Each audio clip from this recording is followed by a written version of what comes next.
ആരാടോ നീയെ ഈ നാറിയൊക്കെ സഹായിപ്പിക്കാൻ? പുല്ലേ, ഓർമ്മയുണ്ടടാ ഈ മുഖം? ഞാൻ SP മലപ്പുറം പണ്ട്. നീ Kondotty Ibrahim, petty pic pocket. നിന്നെ ഞാൻ ആദ്യം തൂക്കുന്നത് പഴയ സ്മഗ്ലർ കുഞ്ഞുമൊയ്തീൻ സാഹിബിന്റെ കംപ്ലൈന്റില് അയാളുടെ അണ്ടർവെയറിന്റെ പോക്കറ്റിൽ നിന്ന് മണി പേഴ്സൺ റാഡോ വാച്ചും അടിച്ചു മാറ്റിയതിന്. പിന്നെയും തൂക്കി അകത്തിട്ടിട്ടുണ്ട് നിന്നെ 7 തവണ. പന്നിമലത്ത്, നോട്ടടവപ്പ്, കള്ളനോട്ട്, വിസ തട്ടിപ്പ്, കള്ളക്കടത്ത്, ഇമ്മോറൽ ട്രാഫിക്കിംഗ് ആൻഡ് പിമ്പിംഗ്, ഇലിസിറ്റ് പൂച്ച്. ഇല്ലാത്തതൊന്നുമില്ല അന്ന് നിന്റെ പേരിൽ ചാർജസ്.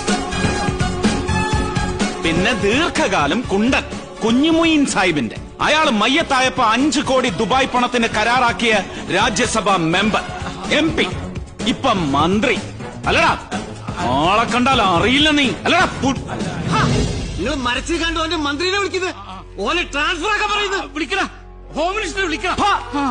ഇതിന് മുമ്പ് ഉണ്ടാക്കിയിട്ടുണ്ട് നിന്റെ കുഞ്ഞുമോയിൻ സാഹിബ്. വിളിക്കടാ ട്രാൻസ്ഫർ. ഇതാ മൈ രോമം, മൈ ഹെയർ. ഇവിടെ എന്ത് പണിയുണ്ടടാ? നീതാ ഈ ബാബുഖാനെയും കൂട്ടി കൽപ്പന നഗർവാല, IG പ്രസൻസ് ഡൽഹി ചെന്ന് കാണുന്ന ഇപ്പൊ തന്നെ ഞാൻ വിളിച്ചു പറഞ്ഞു. ഇവൻ ഇതെന്താണോ ഇങ്ങനെ തന്തയ്ക്ക് പറഞ്ഞതുകൊണ്ട്